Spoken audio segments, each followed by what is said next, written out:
কৰ্মই কৰিব আৰু ৰজগুণী ব্যক্তিয়ে ৰাজসিক কৰ্মই কৰিব আৰু তমগুণী ব্যক্তিয়ে তামসিক কৰ্মই কৰিব। গতিকে নিজে নিজে উপলব্ধি কৰিবলৈ পাৰিছো মই কি গুণত কৰিছো, নিজে সেই গুণটো উলিয়াই ল'ব পাৰে।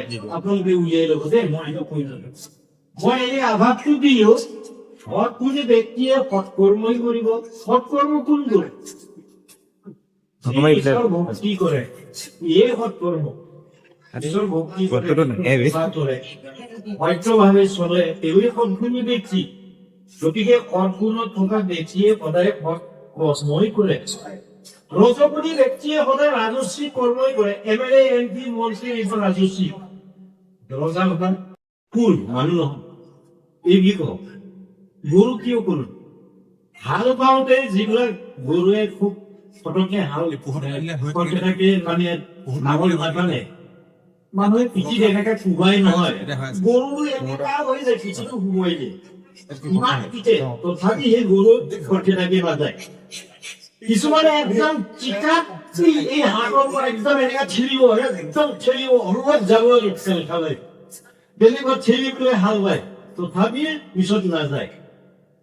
আৰু কিছুমানে কি কৰিব, এই চিটিকা আচাৰি প্ৰায় ভাগে নলয়, ইয়াতকে ডাঙৰ একদম চুচি পেলাই লগাই চিকাত এনেকে ফুচিব, অকণ যাব নাপাৰি নাযায়। এইটো হ'ল গৰুৰ লক্ষণ। এনেধৰণৰ লক্ষণ যি ব্যক্তিৰ গাত আমি দেখি পাওঁ, গালি দিলেও নহয়, মাটি দিলেও নহয়, পিচিলেও নহয়, এনেকুৱা মানুহ আছে নহয়। আপুনি গালি দি থাকক, কেৰেপ নকৰে। আপুনি পিটি বুলি কওক, কেৰেপ নকৰে। শুনিলেও নুশুনা ভাও জুৰি থাকিব। এনে লক্ষণৰ ব্যক্তিবোৰক আমি গৰুৰ লগত তুলনা কৰো। এইটো মানুহ নহয়, গৰুহে এনেকা বুলি কওঁ আৰু। কিন্তু তাৰ চাৰিটা ঠেং নাই, দুটা ঠেঙেই, কিন্তু তাৰ যিটো গুণাগুণ লক্ষণ তাৰ ওপৰত ভিত্তি কৰি আমি এই মানুহজনক গৰু বুলি কওঁ। আৰু কিছুমানক কুকুৰ বুলি কওঁ। কুকুৰৰ গুণটো কি? ই ঘৰত নাথাকে, চুন চুনাই ঘূৰি থাকে লোকৰ ঘৰে ঘৰে, আৰু হক বা নহক ভুকি ফুৰে। তেনে লক্ষণৰ ব্যক্তিবিলাকক আমি কুকুৰ বুলি গালি দিওঁ। এইটো মানুহ নহৈছিল, কুকুৰ এনেকে বুজো আমি। গতিকে এই গুণবোৰ লৈ আহে, পূৰ্বজন্মৰ যি কৰ্মফলৰ গুণ, এইটো লগত লৈ আহে। 50 এই জন্মত লৈ আহে। কিছুমান মানুহ এনেকুৱা কেৱল নহয়, কিন্তু ভাল গুণ এটাও নাই। শিয়ালৰ গুণ আছে, খালি ভগিবলৈ জানে, ভাল এটাও নাজানে। শিয়ালে যেনেকে কেনেকে হাঁহ চুৰ কৰিব পাৰিম, চৰাই চুৰ কৰিব পাৰিম, এই ধান্দাত থাকে। শিয়ালৰ জানো ভাল গুণ আছে? 100টা গুণৰ এটাও ভাল নাই। মানুহৰ তেনেকে আছে। কেৱল হলে কি হব? ভালৰ কেৱল নহয়। তেনেকৈ দুৰ্নীতি, ভ্ৰষ্টাচাৰ, অন্যায়, অত্যাচাৰ কৰি পেলাই মই কেনেকে 3 তলা বিল্ডিং বনাব পাৰো, গাড়ী কিনিব পাৰো, মাটি কিনিব পাৰো, ইত্যাদি ইত্যাদি। তেওঁৰ মনৰ যি আশা তৃষ্ণা, কামনা বাসনা, এইবোৰ পূৰণ কৰাৰে ইয়ে মগ্ন হয়। গতিকে তেনেকুৱা ব্যক্তি এইবোৰ লৈয়ে আহে। আমি কিছুমানক গালি দিলেও নহয়, আমি যে কৈ আছো ধৰ্ম কৰ, ধৰ্ম কৰ, ধৰ্ম কৰ, এইফালে সোমাই এইফালে উলিয়াই দিয়ে, কাৰণ সেই স্বভাৱটো তেওঁ লৈয়ে আহিছে। যাৰ যি স্বভাৱ, সেইমতে তাৰ কৰ্মও হৈ যাব বুলি কৈছে। খাদ্য সৈতে ৰস, ৰস সৈতে ৰক্ত, ৰক্ত সৈতে বুলি স্বভাৱ। যোনে যেনে ধৰণৰ খাদ্য খাব তেনেকেই তেওঁ ৰস পাব, আৰু সেই ৰস মতে ৰক্ত হব। ৰক্ত মানে তেজ হব, আৰু সেই তেজ মতে তেখেতৰ স্বভাৱ চৰিত্ৰও উদ্ভৱ হব। গতিকে আমি গালি দি থাকিলে কি যাব? পিটিম বুলি কলে কি যাব? হয় নহয়? গতিকে যাৰ যি স্বভাৱ, সেই স্বভাৱ মতে তেওঁ এই পৃথিৱীত তেওঁ কৰ্ম কৰি যাবই। আজি কিছুমান ব্যক্তিয়ে কি কৰিছে, পিতৃ মাতৃৰ যি জন্মদাতা যিবোৰ তেখেতসকলৰে প্ৰাণ কাঢ়ি লৈছে। টিভিবোৰ চাবলৈ নাপায় কবলৈ গলে, হয় নহয়? যি জন্মদাতা মাতৃ, মাতৃৰ সমান ডাঙৰ আৰু কোনো নাই এই পৃথিৱীত। মাতৃৰ সমান কোনো নাই। সেই মাতৃকে আজি পিতেকে হত্যা কৰা মই টিভিত দেখিছো। সেইটো কি মানুহ? সেইটো মানুহ বুলি কম নেকি আমি? অধমতকে অধম, দানৱতকে সি দানৱ। আৰু সি কাহানিও আৰু সি মনুষ্য জন্ম নাপায়। তেওঁ নিজৰ মাতৃকে হত্যা কৰিলে আৰু সি মনুষ্য জন্ম পাব। সেইকাৰণে আইসকল আমি ধৰ্ম কৰ্মত লিপ্ত হব লাগে। এতিয়া কৈছে কুটি গুটি, কোটি জনতহে এজন মুক্তি হ'ব বুলি কৈছে। সেইকাৰণে মই অথনিয়ে কৈ গলো যে আমি পুনৰাই ঘূৰি আহিম, আমাৰ মুক্তি নহয়। আগত নেউল কি দিছিলো, মাছ মাৰিব গৈছিলো, কুচিয়া মাৰিব গৈছিলো, সেইবোৰ পাপ খণ্ডন হোৱা নাই নহয়। তাহানি খুব নেউল খেতি বুলি কৈছিলো নহয়, চেঙেলীয়া সময়ত সেইবোৰ পাপ সেইটো কাৰণে আকৌ আহিব লাগিব, আকৌ আহিব লাগিব, মুক্তি নহয়। সেইকাৰণে শাস্ত্ৰও ঠিকেই কৈছে, কোটিৰ ফলে মুক্তি, কোটি জনতহে কোনোবা এজনে মুক্তি হব, ব্ৰহ্মপ্ৰাপ্তি হব, বাকী নহয় চব ঘূৰিয়ে আহিব লাগিব।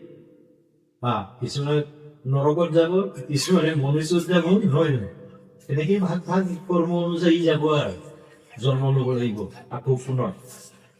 বেছি নহওক আমাৰ শৰীৰ আৰু আত্মা একে নহয় বুলি কৈছে। আপোনালোকে এক বুলি নাভাবিব, আমাৰ শৰীৰটো বেলেগ, আত্মাটো বেলেগ। শৰীৰ হল পঞ্চভূতেৰে নিৰ্মিত, গঠিত। পঞ্চভূত ক্ষিতি হ'ব, তেজ মৰুভূম, মাটি, পানী, অগ্নি, বায়ু, আকাশ, পঞ্চ মহাভূতৰে আমাৰ শৰীৰটো গঠিত হৈছে। আৰু এই শৰীৰৰ দুটা ভাগ আছে, এটা হ'ল স্থূল দেহা, আপোনালোকে জানে, আৰু এটা হ'ল সূক্ষ্ম দেহা। স্থূল দেহা মানে গোটা দেহা, এই ভৰিৰ তলুৱাৰ পৰা এই টিকনিলৈকে গোটেইখিনি সামৰি সাঁতুৰি এইটো হ'ল গোটা দেহা, স্থূল দেহা। তাৰপিছত সূক্ষ্ম, এই স্থূল দেহা হ'ল 25টা তত্ত্বৰে গঠিত। পঞ্চ মহাভূত 5টা আছে, 5টাৰ প্ৰত্যেকে আৰু পাঁচটা তত্ত্বক লৈ পেলাই এই দেহাত ক্ৰিয়া কৰি আছে, কৰ্ম কৰি আছে। এটা কওঁতে মই বেছি নকওঁ, মেইন কথা কিছুমান আছে, সেইখিনি আমি পাতিব লাগিব। সেইকাৰণে মই বেছি বহলাই 5টাকো মই কৈ নিদিওঁ। ধৰি লওক মাটিটো পালো, ক্ষিতি মানে মাটি, এই মাটিটো আমাৰ দেহাত কেনেকে 5টা ৰূপে কৰ্ম কৰি আছে সেইখিনি কম। আমাৰ দেহাটো মাটিৰে নিৰ্মিত, সেইকাৰণে জনা মানুহে কয় মাংস খালে, এই মাটিকে খালে বুলি কয়, মাটিকে খালে বুলি কয়। আমাৰ এই মাটিৰ দ্বাৰাই নিৰ্মিত এই মাংসৰ পেশীটো, মাংসটো এক। যিটো ছাল আছে ইও মাটি, দুটা গুণ, নোম 3টা, হাড়দি 4টা, আৰু শিৰা উপশিৰা আছে 5টা। গতিকে এই মাটি আমাৰ দেহাত 5টা তত্ত্বৰে গঠিত হৈ আছে। এনেকে 5টাই 25টা তত্ত্বৰে স্থূল শৰীৰ গঠন হৈছে। পানীটো কৈ দে, মূত্ৰ, তেজ, ঘাম, লালতি, বীৰ্য, হল। বাকীটা নকওঁ আৰু সময় নষ্ট নকৰো দে। গতিকে 25টা তত্ত্বৰে স্থূল দেহা বা গোটা দেহা গঠিত হৈছে। আৰু এটাটো হল সূক্ষ্ম দেহা। এই সূক্ষ্ম দেহাটো মেইন বস্তু। 10 ইন্দ্ৰিয় আমাৰ দেহাতে আছে, 5টা কৰ্মেন্দ্ৰিয়, 5টা জ্ঞানেন্দ্ৰিয়, 10টা। মন বুদ্ধি 12টা হল, আৰু 5 প্ৰাণ, অপান, জ্ঞান, সমান, উদান, 12 5 17টা। এই 17টা তত্ত্বক লৈ পেলাই সূক্ষ্ম দেহা হৈছে, মিহি দেহা। মিহি বুলি কৈ জানো কোনে, সূক্ষ্মহে কয়, সূক্ষ্মহে বুলি কয়। সূক্ষ্ম দেহা গঠিত হৈছে, এই হ'ল মেইন বস্তু। 5 প্ৰাণৰ যে কথা কৈছে, জ্ঞান ক'ত থাকে? এই গাঁঠি জোৰা থাকে, এই গাঁঠিবোৰক জইন্টবোৰক সবল কৰি ৰাখে জ্ঞান বায়ুৱে। অপান ক'ত থাকে? অপানে মূত্ৰ, মল বাহিৰ কৰা হেৰিত থাকে। সমান বায়ু ক'ত থাকে? জঠৰাখিনিয়ে। তাৰপিছত উদ্যান ব্ৰহ্মৰন্ধ্ৰইদি সোমাই সকলো শৰীৰতে ই বিয়পি থাকে বোলে। আৰু এটা কি থাকিলে? প্ৰাণ, অপান, জ্ঞান, সমান, উদ্যান। হলেই কি 5টা? এই 5টা। কিন্তু এই 5টাই বেলেগ বেলেগ নহয়, এজনেই মুখ্য প্ৰাণী। এতিয়া ইয়াত কিছুমান কথা আছে, যিটো প্ৰাণ আমাৰ ডক্টৰ বিলাকে চাই, আমাৰ ডক্টৰৰ পৰিবাৰ আছিলে, তেওঁ জাবিয়াতে গলিটি ঘৰত, এই ডক্টৰৰ তাত নিলে কাণটো চাই আৰু চকুটো এটাকে কৰিছে, নাচাই না, কাণটো চাই ডক্টৰে ধৰিব পাৰে এই মানুহজন কিমান দিন জীয়াই থাকিব। ডক্টৰে ডাইৰেক্ট কৈ দিব, এইটো বেছি দিন জীয়াই নাথাকে, আপোনালোকে লৈ যাওক, কি খুৱাই গৈ নকব, এই কাণত চাই ক'ব পাৰে আৰু চকুত চাই ক'ব পাৰে। গতিকে এইবোৰ লক্ষণ মেডিকেলতো আছে, সেইকাৰণে তেওঁলোকে এইখিনি ক'ব পাৰে। গতিকে 17টা তত্ত্বৰে সূক্ষ্ম দেহা আৰু 25টা তত্ত্বৰে স্থূল দেহা, এইখিনিও আপোনালোকে মনত ৰাখিব। আমি ব্ৰহ্ম ধৰ্মৰ মানুহ, স্পষ্ট জানিব লাগে, আৰু নিজৰ দেহা বা শৰীৰৰ বিষয়েও আমি সম্পূৰ্ণৰূপে জানিব লাগে দেই।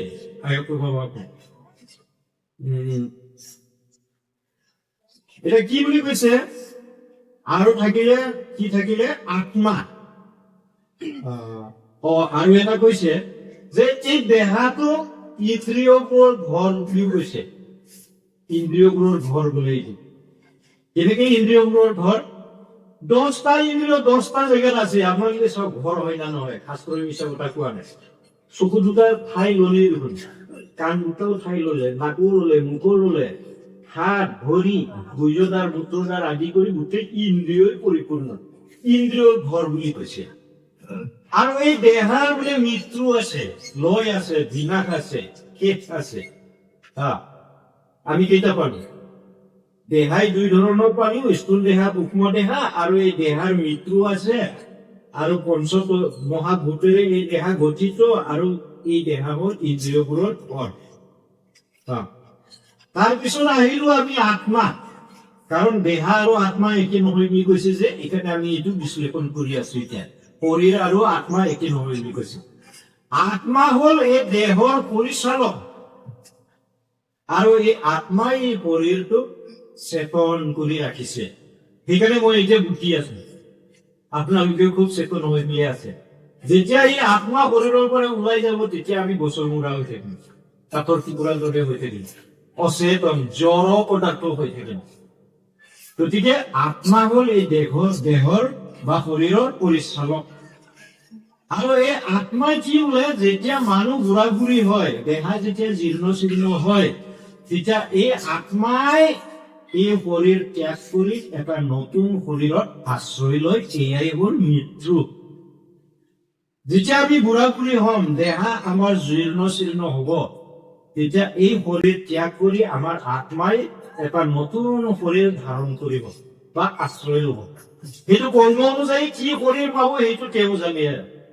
না গৰুত যায়, না মেকুৰীত যায়, না গাহৰিত যায়, য'ত যায় যাব, আৰু না মানুহে পায়, সেইখিনি মই নাজানো। আৰু আপোনালোকে জানে, আৰু শাস্ত্ৰই জানে, সেইখিনি মই সেইখিনি নাজানো। আৰু গতিকে ঠিক তেনেকৈ সেইকাৰণে শাস্ত্ৰৰ সংস্কৃতত কৈছে যে বাসাংসি জীৰ্ণানি যথা বিহায় নবানি গৃহন্তি নৰভূপৰাণী তথা শৰীৰাণী বিহায় সংগাতি নবানি দেহি। এজন ব্যক্তিয়ে পিন্ধা সাজ পোছাকবোৰ যেতিয়া পুৰণা হয় বা ফাটি চিটি যায়, তেতিয়া সেই ব্যক্তিয়ে সেই সাজ পোছাকটো বাদ দি পেলাই নতুন সাজ পোছাক পৰিধান কৰে। আমিতো এইটো বুঢ়া হৈ এতিয়া পেলাই পেলাই নতুন পিন্ধিম। ঠিক তেনেকেই আত্মায়ো ঠিক তেনেকেই বোলে। মানুহ যেতিয়া বুঢ়া বুঢ়ী হয়, শৰীৰ যেতিয়া জীৰ্ণ শীৰ্ণ হয়, বেমাৰ হলেতো জীৰ্ণ শীৰ্ণ হবই, বুঢ়া বুঢ়ীৰ কথাই নাই, তেতিয়া এই শৰীৰ ত্যাগ কৰি আত্মাই এটা বেলেগ শৰীৰত প্ৰৱেশ কৰে বুলি শাস্ত্ৰই আমাক বিধান দিছে। আৰু এই আত্মা কি বুলি কৈছে, নৈনং বোলে চিন্দন্তি শস্ত্ৰাণী। শস্ত্ৰাণী মানে অস্ত্ৰ, চিন্দন্তি মানে ছেদ কৰা, টুকুৰা কৰা, কটা। কোনো অস্ত্ৰইও এই আত্মাক বোলে ছেদ কৰিব নোৱাৰে বোলে, দুচোৱা কৰিব নোৱাৰে বোলে, কাটিব নোৱাৰে বোলে। নৈনং দহতি পাৱক। পাৱক মানে অগ্নি। এই আত্মাক বোলে অগ্নিয়েও বোলে পুৰিব নোৱাৰে বোলে, এনেকে বস্তু ই। ন ছয়নং ক্লেদয়ান্তা পু। ক্লেদয়ান্তা পু মানে পানী। এই আত্মাক পানীয়েও তিয়াব নোৱাৰে বোলে। ন সুচয়ন্তি মাৰুত। কিছুমানে মৰুত বুলি কয়, মাৰুত মানে বতাহ। বতাহেও এই আত্মাক খুৱাব নোৱাৰে বোলে। আচৰিত। কোনো অস্ত্ৰৰেও এই আত্মাক ছেদ কৰিব নোৱাৰে, জুইয়েও এই আত্মাক দাহ কৰিব নোৱাৰে, পানীয়েও এই আত্মাক তিয়াব নোৱাৰে, আৰু বতাহেও এই আত্মাক শুকুৱাব নোৱাৰে। কি বস্তু? আত্মা অজৰ অমৰ নিত্য নিত্য শাশ্বত, ইয়াৰ মৃত্যু নাই, বিনাশ নাই, আদি অনাদি অনন্ত অক্ষয় অব্যয় অমৰ, লাষ্টত অগ্নি। অজৰ বুলি কৈছে, তাৰমানে ই অচেতন নহয়, চেতন। অমৰ বুলি কৈছে, ইয়াৰ মৃত্যু নাই, নিত্য এই আত্মা সদায় থাকি থাকে। আৰু শাশ্বত মানে স্বচ্ছ, নিকা, উজ্জ্বল, কোনেও ইয়াক চেকা লগাব নোৱাৰে, এনেকুৱা বস্তু। আৰু ই অজৰ, অমৰ, নিত্য, শাশ্বত, আদি